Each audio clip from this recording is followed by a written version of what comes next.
सबसे पहले नजर डालते हैं अब तक की बुलेटिन। जी बिल्कुल, पंजाब फूड अथॉरिटी की कार्रवाई। गैर मियारी सोडा वाटर और मशरूबात के खिलाफ मितला चौक और करमपुर में 3 सोडा वाटर प्लांट्स की चेकिंग की गई। 870 लीटर मिलावटी सोडा वाटर मौके पर तलब कर दिया गया। मजरे सेहत मशरूबात तैयार करने पर सोडा वाटर प्लांट्स को 47,000 रुपये के जुर्माने किए गए। टेस्ट के दौरान मशरूबात की तैयारी में मसनूई मिठास की मिलावट की गई थी। मजरे सेहत अज्जा से मैंगो और दीगर फ्रूट ड्रिंक्स तैयार की जा रही थी। मिलावट साबित होने पर सैकड़ों लीटर गैर मियारी मशरूबात भी तलब कर दी गई। Punjab food authority Vehari.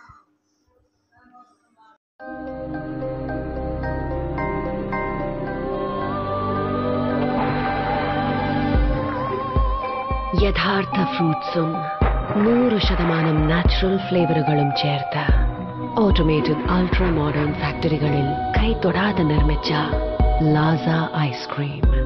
ഇത് റിയൽ ഐസ്ക്രീം. ഇത് super natural. Laza Ice Creams since 1970.